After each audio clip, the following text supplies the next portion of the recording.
Today we're going to try and finish the course, and then tomorrow we're going to have a short revision lecture where I'll go over last year's past paper, and I invite you to ask questions or perhaps give some pointers of where to go towards the exam. Because it's the last lecture, I'll bring prizes for the best questions asked in the lecture. So prepare, come to me with something brilliant, and you'll win a spectacular prize. Before I begin today, we're all encouraged, you've probably had this from other lectures, but various people saying that you have to fill in your setu. I don't know if people have done this. It should improve your units. It takes you less than 5 minutes. You can do it anytime, anywhere, and it's very important to us. With regard to this last one, it is actually important to us, especially, for example, in this course. This is my first time running the course, so I was encouraged not to change too much. I have my own ideas that I want to change for next time round, but I would actually really take in all of your input in for any changes. Okay, so, right. Where we were talking about yesterday, or last week, was moving from, we compiled our C into assembly language. We have multiple assembly files, and it's a question of how do we put these together into an executable. And the idea is that we're going to have multi-module programs where our programs stored in multiple addresses, and we've got to put them all together. A quick reminder of the key thing that an assembler has to do is that it's going to translate all of our labels into addresses. So, best shown with an example, what we're going to do is we're going to look at some code. When we first compile our code, we just write in labels. Move R2, A vector into R2. And during this process, we have A vector is a word with these set of values, which are all our various vector values. So, yeah, we walk through our code, put in all our labels, and then it's a question of what are these labels actually, how do we resolve these differences. So you typically have a two-pass assembly process. You first go through your code and create this symbol table. So you just say, I found a symbol, and its value is this, and then later on you put it all together into a single module. Okay, so how do we construct this symbol table? So it's used by compiler to associate our information related to a location, such as type or location. All this is saying is what I've said here. How do we relate these values together? Or equivalently, branch operations. We want to, instead of having loop written there, we want the actual memory address written there. So the idea is that we just scan our code when we compile it, and we have a so-called program location counter, just another PLC to muck you up. It just walks around the program, incrementing as you go, and whenever it encounters a label, it places that symbol together with the label in a table. You have an entry point and external reference. So external reference, whenever you use the label, the entry point is the start point of the file. It'll all become clear when you put it all together. So look first at how the symbol table is created. We walk through our code.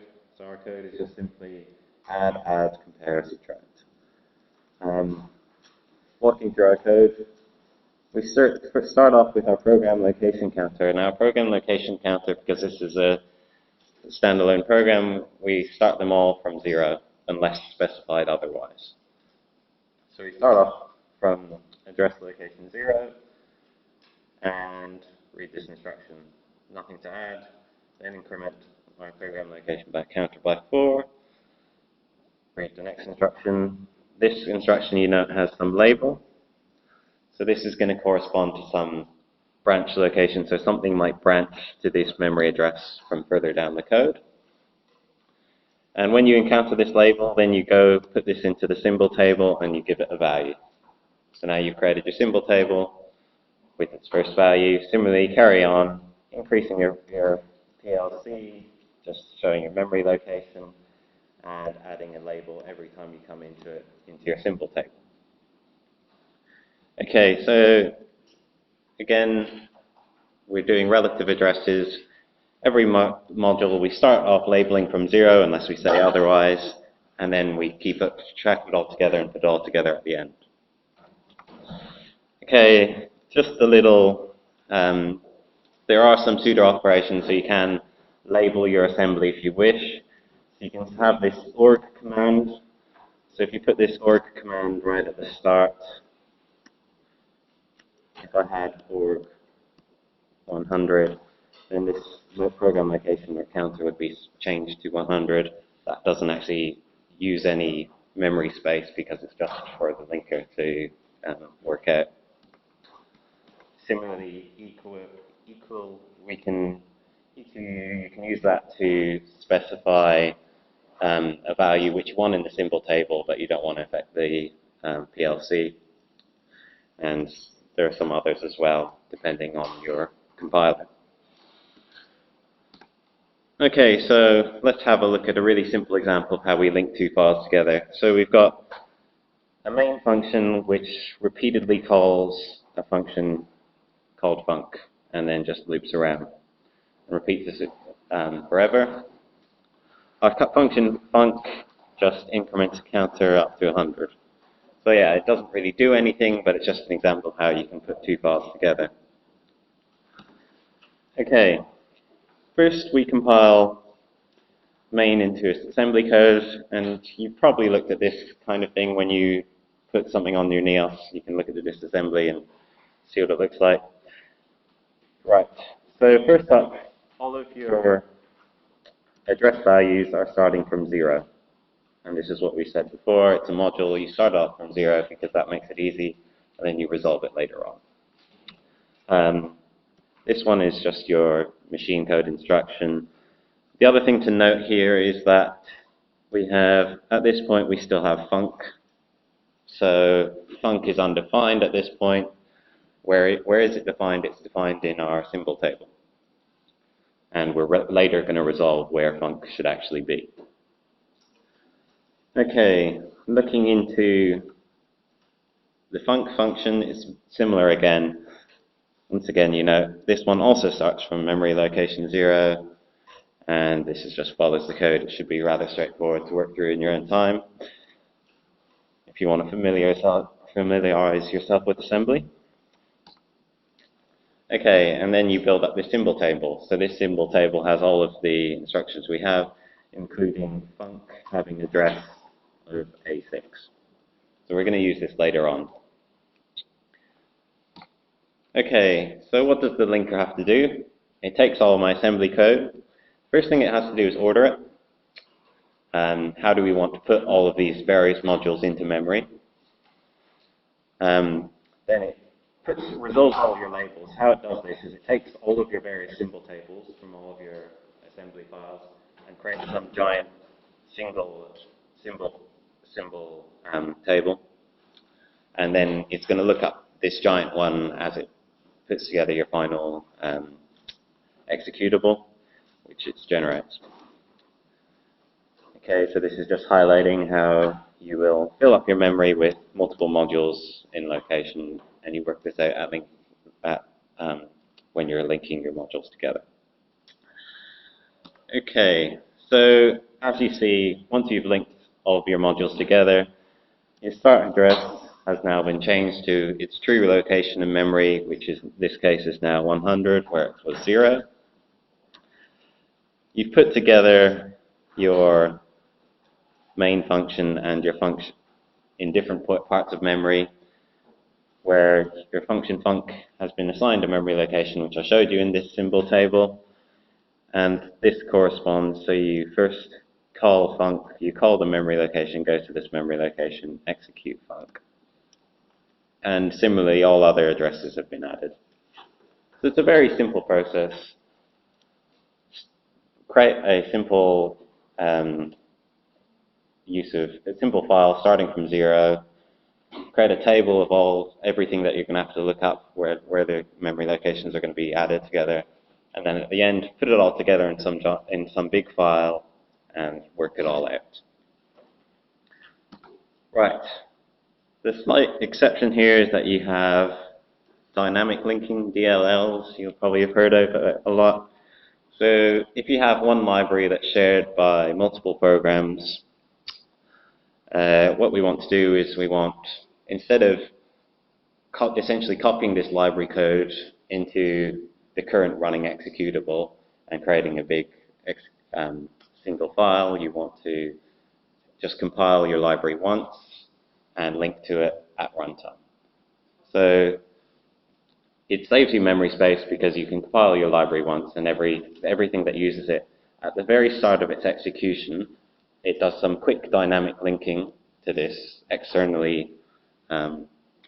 library, and then it runs in exactly the same way. The other advantage of this is that it allows you to update your library as you run, so you can just over time. So instead of every time you change your library, you have to link it, recompile all of your other modules that use it. You just compile your library once. So that's just some trade-offs. Okay, any questions? Good. Okay, so now on to the final topic, which is validation and testing. So you guys are all pros at validation and testing. You write your program, you put your hand up, something's wrong with your program, demonstrator comes, fixes your problem. That's how we validate and test that it works. That's not how we should. So how should we validate and test? How should we do it properly? Just cover some theory of ways of how you should test your program in practice. Okay. So our goal is to make sure our program works as we intended. And the first question that we have to ask ourselves is, have we tested it well enough?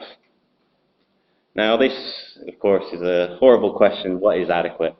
Is adequate, it works to what I've tested it? Is it, I've tested every single possible input that it can have? In practice, there's no answer to this. It's going to depend on what you run. Typically, what we've said is for embedded systems, it's not a lot of the code we've been targeting embedded systems in this course. Adequate testing is a lot more comprehensive than your general Windows process, which you can later update with some software update from the internet. For embedded systems, you create this once. It's used an awful lot of times to recall your software for your motor car is a ridiculously expensive process. It does happen in practice. We do know examples of it in the news. Massive costs. These want to be avoided. But of course, in these systems, there really should be much simpler to more exhaustively test. So we want to, how do we roughly have a good test? Maybe not a complete exhaustive test. That's what we're going to look at in this lecture. So our testing procedure is nothing more complicated than what you would expect. You give some inputs, you run the program, and you check your outputs are what you expect. So the big questions are, how do we generate our inputs? What inputs should we test? You can run the so-called grandmother test. Who knows what the grandmother test is? Who can envision what a grandmother test is? I've got my laptop. I want to see if it works. I send my grandmother to it. My grandmother goes pressing lots of buttons in a random fashion, and my laptop, which works beautifully, doesn't work for a week while I spend debugging it because she has managed to reach some obscure state. This is the idea of a grandmother test,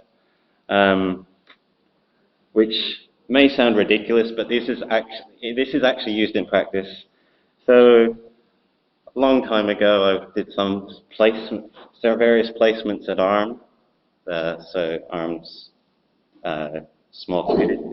growing computer chip company. When I was there, every Monday morning up till lunchtime, what we spent was everyone had to randomly click various bits on their debugger tool. And everyone in the department just spent Monday morning up till 12 o'clock clicking random buttons and trying to get it to crash. And every time you got it to crash, you had to rework out all the random button clicks and then add this to like a debug list. So it may sound obscure, but I mean, this was a much earlier version of ARM, but still an established company, and they're doing this ridiculous test. But still, it's necessary. Of course, in practice, you want to have some more sophisticated method of creating random inputs and random number generators, and that's why random number generators are so well studied, that and their financial implications. Anyway, two types of methods to do software testing. You got black box or clear box. Black box is the idea that you've got this software, all you can do is you can change the inputs and read the outputs. So does it do what you expect it to do? Clear box testing is for the programmer who creates his software. He knows the algorithm that he's implementing. How do you make sure that you test all aspects of the program as well as possible? So you can argue that clear box is more efficient because you test the right test vectors, but you need to do black box as well because you could be testing the wrong function. Okay, so let's have a look at clear box testing. We generate tests based on the structure of the program, and we say we just want to basically cover all paths. Do we execute all of our blocks of code? Do all our variables receive our updates correctly? How can we test all our paths? And there's two main things that we worry about, which is controllability and observability. So controllability, can we generate inputs to test all of our internal conditions? How do we do this? So in software, you can often just load a module which sends in your chosen data vectors. In hardware, this becomes a lot harder. So if you remember in 2072, sometimes we talked about test benches, which allows you to generate chosen inputs using software and test it using a model. Whereas actually creating it in hardware, you'd have to preload some memory array with some data and put this through your hardware. But this is generally quite straightforward. Choose your inputs, put them into the device. The observability is a bit more of an interesting problem. So at its simplistic form, you must be able to see that your inputs, your result is what you expect it to be. And how do you most trivially see that you've got the correct result? Well, most of us will use printf. It's our most trivial debugger. And what is quite interesting is you can get these so-called Heisenbugs, where adding printf can alter the fault. So the idea is that the Heisenberg uncertainty principle is the idea, whereas by looking at something, you change its effect. So if anyone watched this horrible documentary on SBS last night, they started to do some terrible explanation of this uncertainty principle. Anyway, so yeah, looking at it can cause a problem.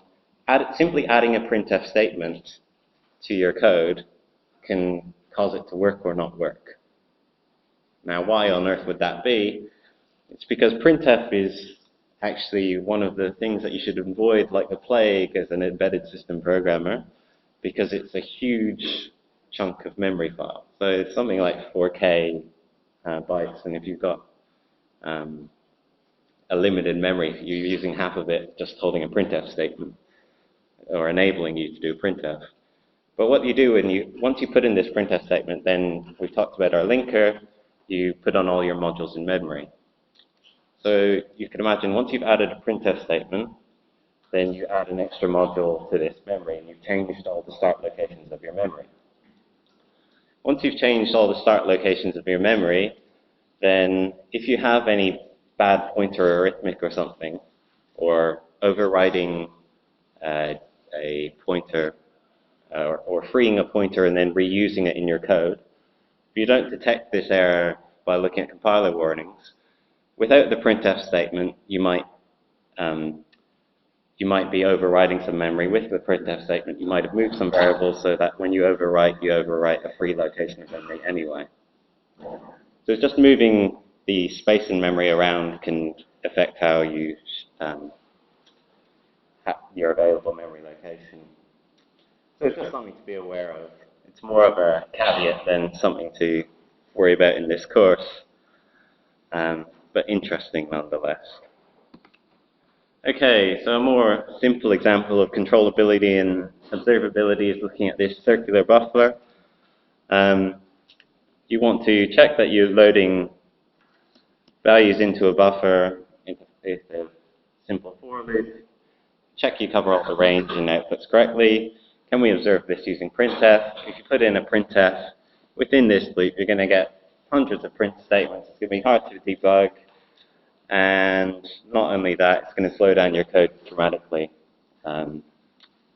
So maybe if you use a file printf, then you might be able to debug it, but still it's not an ideal situation. Okay, so let's have a look at a standard testing procedure, which is path-based testing. So what we want to do is execute all paths in our program. So at the very least, we've tested all paths in our program. We have a rough idea that all of our paths do something. Whether they do something useful or correct is a different matter, but at least we have ensured that there's not some code sitting there which we've never actually tested at all. Right. So there's a lot of ways to do it. We're going to be looking at essentially basis sets and cyclomatic complexity. So, once again, if we're given a bit of code, we want to check that we execute every statement at least once, and we want to check that we go along every branch direction at least once. Now, without gotos, these two statements are equivalent. But once you have a bit more sophisticated program with gotos, then you need to check it separately. So looking at a simple example, how many paths have we got through this program quickly? How many independent paths are there through this program? Anyone?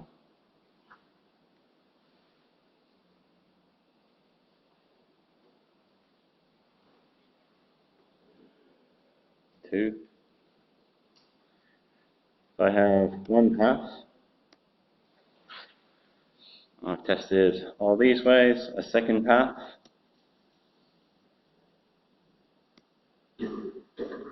What is left to test?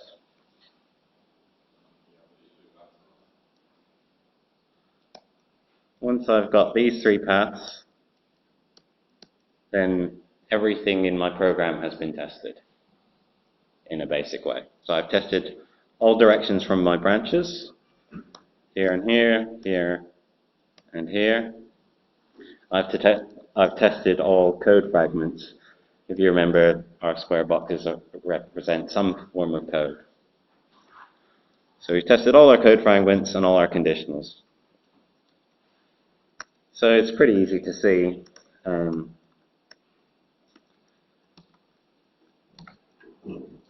all our statements, all our branches. It's pretty easy to see how to do in practice.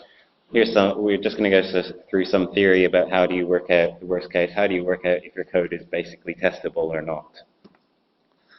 And this is by using some graph theory, constructing a so-called basis set of edges. And there's a small caveat, is that with control data flow graphs, this theory isn't quite completely accurate, but it's a good approximation. So, again, best to look at examples. We're talking about cyclomatic complexity. First up, to work out this, we need to know the number of edges in a graph, the number of nodes in a graph, and the number of unconnected parts in a graph. Our unconnected parts in the graph, now we're looking at single-threaded code. You typically don't have any unconnected parts. If you have multiple threads of code, you could have each thread operating an independent graph. So our cyclomatic complexity is the edges minus nodes plus 2 times the number of unconnected parts. Other ways of computing it is in the structured program. You can look at the number of binary decisions plus 1, so that's a program without any go-tos. Or you can look at the number of regions in a graph. And the reason why we do all this process is basically for this reason. If you work out a high cyclomatic complexity, then you're probably going to be error prone. You should maybe look at your code, see how you can simplify it. Okay. So, once again, how many nodes do I have in this graph? 1, 2, 3, 4, 5, 6, 7, 8, 9. How many edges do I have in this graph? 1, 2, 3, 4, 5, 6, 7, 8, 9, 10, 11. Sorry? 11. This one, 2, all of these ones. So we have 9 nodes, 11 edges, and P is 1 because there's only a single graph. There's nothing unconnected. Therefore, what is my cyclomatic complexity, anyone? N equals 9. E equals 11. P is equal to 1. M equals E minus N plus 2P. What is my cyclomatic complexity, anyone? 4. 4. Hooray. Yeah, so it's not very difficult to work out, or it shouldn't be. So it's a simple example of how you can work out your cyclomatic complexity. Once again, so we see the number of 4. What this means is that we can probably test this program without walking into too many difficulties. Just to show, by the way, about the number of regions in the graph. The regions, by the way, would be essentially one region inside here, one region inside here, one region inside here, and your final region outside, if you can visualize that. But really, working out the nodes and edges and connected parts is a much quicker way of working out your cyclomatic complexity. So note that it is an upper bound on the number of paths, and the paths are as follows. So 1, 2, 3, 6, 7, 8. 1, 2, 3, 5, 7, 8. 1, 2, 3, 5, 7, 8. 1, 2, 4, 7, 8. And 1, 2, 4, 7, all the way back around, and then any one of the previous paths, because we've already tested all the nodes. You can see in this graph. So in this case, it's chosen 4, 7, 8. Note that this is a set of independent paths. There's quite often more than one basis set of independent paths. A basis set is just the smallest set that can cover all of your separate independent paths. So just to give an example, you don't need to have this one and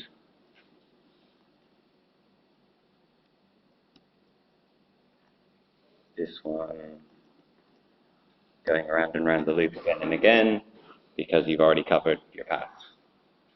Of course, you could choose that instead of a simpler version. Okay, so a second work example looking at trying to convert a count of binary numbers. Easiest just to look at the code. What he's done with the code is you have to look at code carefully and convert that into a data flow graph. So this is something that should read out pretty straightforward. First section 1 here, there's no conditional statements in here. So it's only a single direction control flow. So we've just got our standard node. Then we reach a while loop. So a while loop, we enter a condition, we can either go out or we go true. If we go true, we execute a single instruction, which is some form of data path, and go around our loop. Similarly, after we've entered our while loop, we have another small section of data path, which is 4. Then we enter our next while loop. Now our next while loop, we can either immediately exit if our power 2 is greater than or equal to 1, or we can enter it within. If we enter it, the first thing we do is we run a conditional statement. An if statement gives you 2 different directions. Then you run some code either direction on your if statement. Then after the if statement, you have another bit of code to run, and then you come back to your while loop. This should be really trivial to put together in your own time. Again, examples on past exam papers, on the course website. There's basically a worksheet that you can go through if you want to practice this in your own time. Makes for simple exam questions. Okay, so in this graph I've got 13 edges, 11 nodes, and again it's single threaded. I've only got one part. I can work out my cyclomatic complexity, and I get 4. And then I can work out my number of independent paths through this project. So, how many paths are there through this project, through this graph?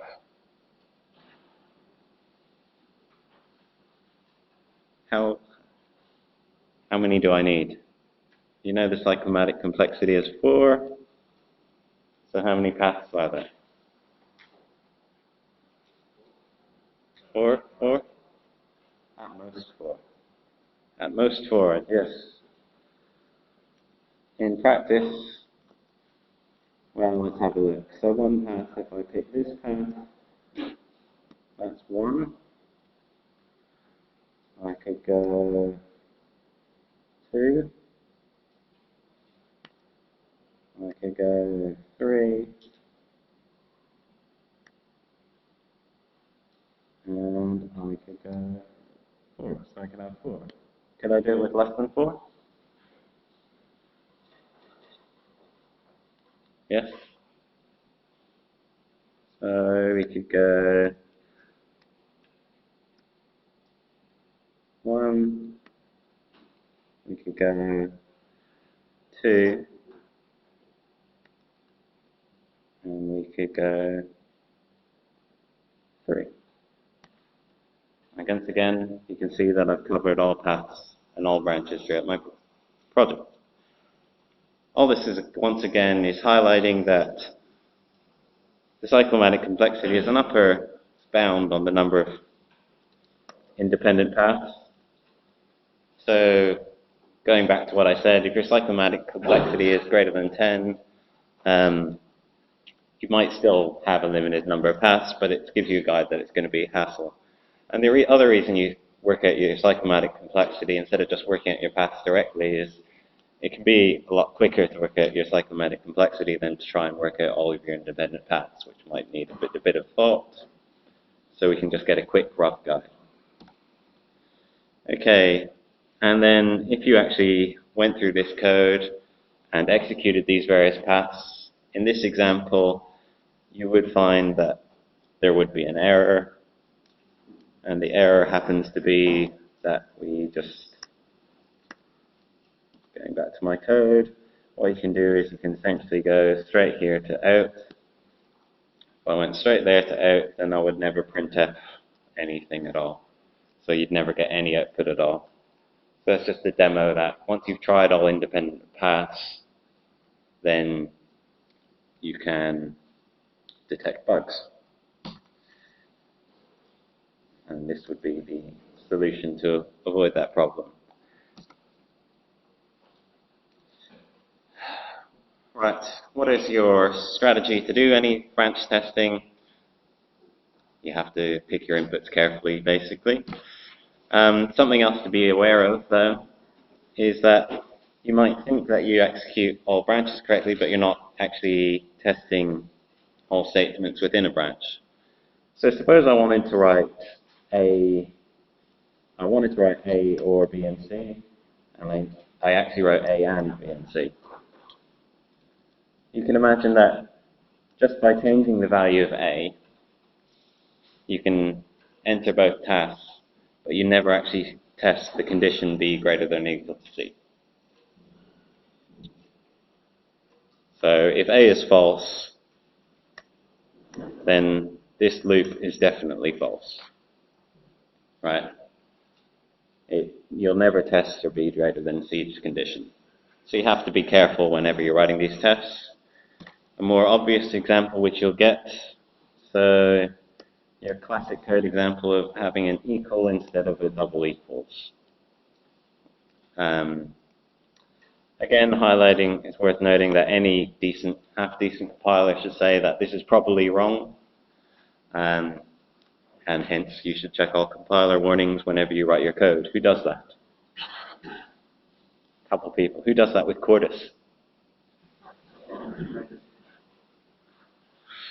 Yes. So yeah, there's work to be done on some tools at the same time. Carrying on. Domain testing. So when we're testing, you should always try and test all test cases. And a good simple procedure is first test your boundary cases, because generally you get errors around the boundary. So in this simple question example, looking for j less than or equal I plus 1, you test along the line of j equals I plus 1. You test some boundary cases on it, and at the same time you test the case which shows that it's either false. Frankly, you should probably also test something in the region where it gives the true value as well. Then you know it's roughly working correct. So that's a simple way of performing testing.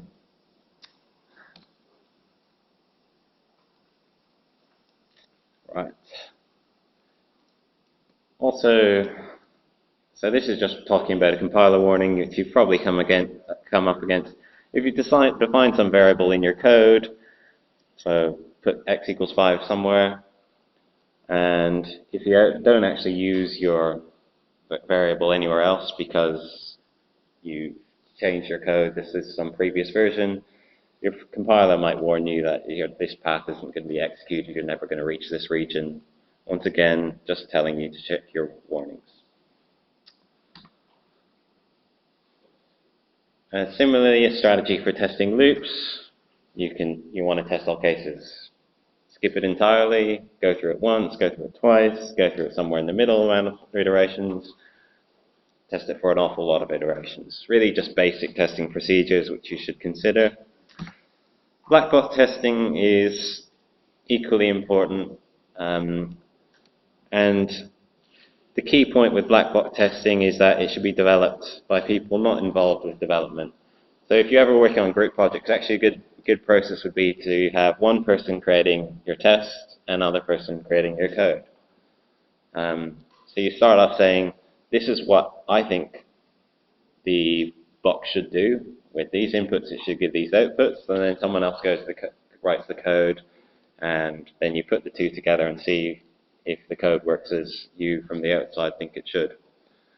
And this is, again, just general coding practice which you'll come across. Types of black box tests. Your most standard one will be your random test. Regression tests are used in industry a lot. So whenever you create a test, you keep it on file. And you just build this backlog of tests to run, and they're run overnight, every night, checking that any code changes don't undo a bug that you previously solved. And obviously, you want to check specific inputs, so you want to check corner cases, boundary conditions, etc. So the same kind of ideas, really, but without knowing the specifics of the algorithm. You can't work out the psychomatic complexity, etc. Last thing to do is to consider how good are your tests. So again, thinking of black box testing, you as the programmer can look at your black box tester guy and see if he's done a good job by deliberately putting in bugs in the code and testing whether his black box test finds these bugs or elicits these bugs. So this is actually good practice to do it both ways.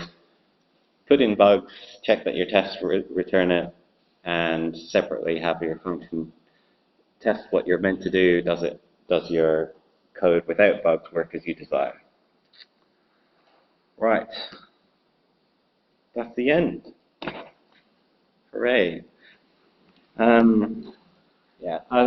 It's late enough now. We'll start on the going through past exam papers. Once again, please have a think about questions that you want to talk to me about.